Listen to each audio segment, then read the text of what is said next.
জন্ম তারিখ কমিয়ে বা বাড়িয়ে কি জন্ম নিবন্ধন করা যাবে? বড় বোনের আপত্তি সত্ত্বেও ছোট বোনদের আগে বিয়ে দিয়ে দিলে পরে ছোট বোনদের জীবনে কোনো অভিশাপ পড়বে কিনা? সম্প্রতি একটা মাদ্রাসায় পড়া বোনের কাছ থেকে শুনেছি মেয়েরা হিজাবের উপর সেজদা করলে তা হয় না। এ বিষয়ে আমাকে একটু জানালে উপকৃত হবে। কোনো ব্যক্তির নাম অনুসারে মসজিদের নামকরণ করা যাবে কিনা? বেসিংয়ের উপরে পা তুলে উজু করা যাবে কিনা? নামাজের বিছানা পা দিয়ে ঠিক করা যাবে কিনা?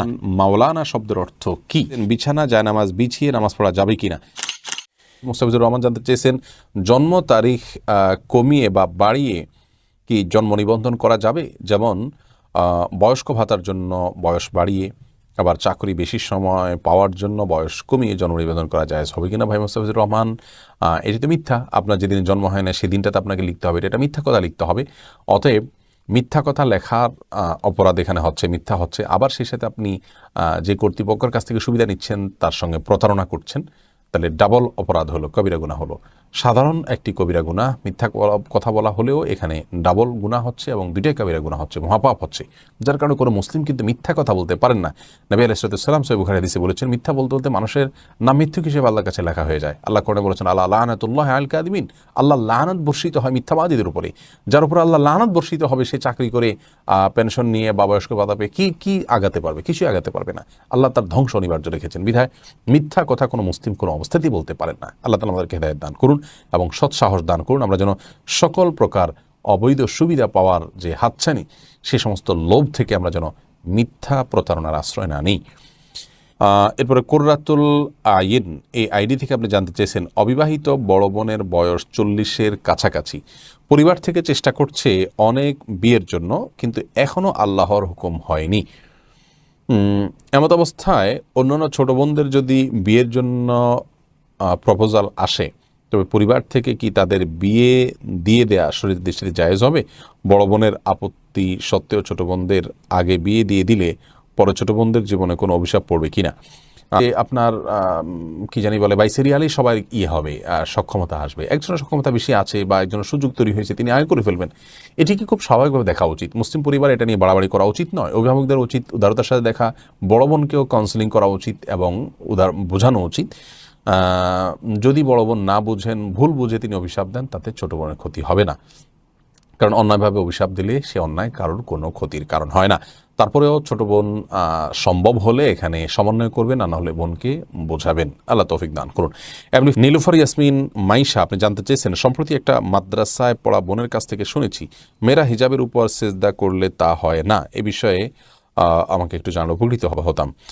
বোন, এটি ভুল কথা। যদি কেউ বলে থাকেন যে হিজাবের উপরে সিজদা করলে সিজদা হবে না, কপালের উপরে হিজাব থাকলে সেখানে সিজদা করলে সিজদা আদায় হবে, কোনো অসুবিধা নেই। কোথাও নিষেধ নেই করা দিয়েছে যে কপালের উপরে কাপড় থাকলে সিজদা হবে না।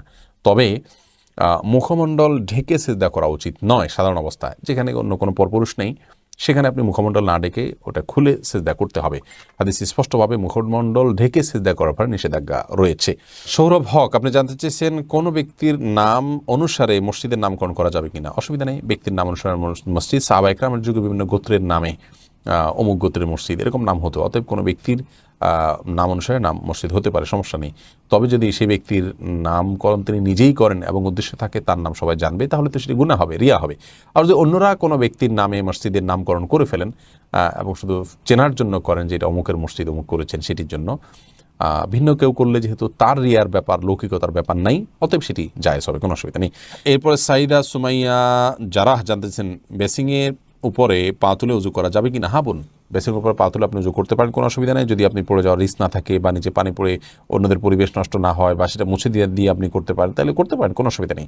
তবে পাবলিক প্লেসে এরকমটি না করা উচিত যদি বিকল্প কোনো ব্যবস্থা থাকে, কারণ সেটি দৃষ্টিকটু এবং অনেক সময় সতর লঙ্ঘন হতে পারে বা দেখতে খারাপ দেখা যেতে পারে, অন্যের অধিকার ব্যাপারটা সেখানে থাকে।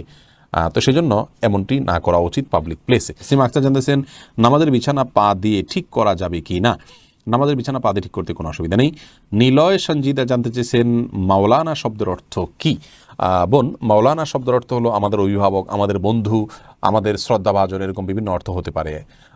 এখানে অনেকেই বলেন যে কাউকে মাওলানা বলা জায়েজ নাই, কারণ আমাদের মাওলা আল্লাহ তাআলা। দেখুন, মাওলা শব্দের অনেক অর্থ আছে, সে সমস্ত অর্থে আপনার বলা যেতে পারে। কোরআনে কারিমে সূরা ইউসুফে রয়েছে যে আপনার মানুষকে মাওলা বলা হয়েছে। অতএব মাওলা শব্দের অর্থ আমার মালিক আল্লাহর অর্থে এরকম সব সময় প্রযোজ্য নয়, বরং আমাদের দেশে আলেমদেরকে যে মাওলানা বলা হয় এর মানে হলো আমাদের অভিভাবক যারা আমাদেরকে গাইড করে থাকেন কোরআন হাদিসের দিকে। কোনো অসুবিধা নেই এটা বলাতে, এটা নিয়ে বাড়াবাড়ি করার কোনো কারণ নেই। এরপরে এমডি আমিরুল ইসলাম জানতে চেয়েছেন, কাজী ছাড়া দুজন যদি কালিমা পড়ে বিয়ে করে বিবাহ হবে কিনা? দুজন যদি একজন প্রস্তাব করেন আর একজন প্রস্তাব গ্রহণ করেন এবং দুজন সাক্ষী উপস্থিত থাকে, মহানা নির্ধারণ করা থাকে, অভিভাবকদের সম্মতি থাকে, কোনো অসুবিধা নেই, বিয়ে হয়ে যাবে। যদিও ছেলেদের, প্রাপ্তবয়স্ক ছেলের জন্য অভিভাবকের সম্মতি কারণ মতো শর্ত নয়, প্রাপ্তবয়স্ক মেয়েদের ব্যাপারে অভিভাবকের সম্মতিকে শর্ত করেছেন অনেক ওলামা ইকরাম, যদিও ইমাম আবু হানিফার মাযহাব অনুযায়ী সেটি শর্ত নয়। তো বিবাহের মৌলিক শর্ত হলো তাদের উভয়ের প্রস্তাব এবং সম্মতি, দুজন সাক্ষী শুনবেন, পুরুষ সাক্ষী শুনবেন এবং মহানা নির্ধারণ করবে, সেগুলো থাকলে বিয়ে হয়ে যাবে। কাজী এটা বিয়ের জন্য আবশ্যক নয়, কাজী ছাড়াও বিয়ে হতে পারে। এরপরে আনোয়ার হোসেন জানিয়েছেন, ফ্রিল্যান্সিং করা যাবে কিনা? ফ্রিল্যান্সিং করা যাবে, ফ্রিল্যান্সিং করাতে কোনো অসুবিধা নেই। তবে ফ্রিল্যান্সিংয়ের মাধ্যমে আপনি কী করছেন সেটা হলো মুখ্য। ফ্রিল্যান্সিংয়ের মাধ্যমে আপনি যে কাজটা করে দিচ্ছেন ক্লায়েন্টকে, সেটা যদি হারাম কাজ হয়, সেটা যদি গুনাহের কাজ হয়, সেটা যদি নিষিদ্ধ কোনো কাজ হয়, তাহলে সেটা না জায়েজ। আর যদি বৈধ কোনো কাজ ক্লায়েন্টকে করে দিতে চান, করে দেন ফ্রিল্যান্সিংয়ের মাধ্যমে, সেটা আপনার জন্য জায়েজ হবে, কোনো অসুবিধা নেই। আলেয়া খানম জানতে চেয়েছেন, বিছানা জায়নামাজ বিছিয়ে নামাজ পড়া যাবে কিনা? বিছানা জায়নামাজ বিছিয়ে নামাজ পড়া যাবে, কোনো অসুবিধা নেই।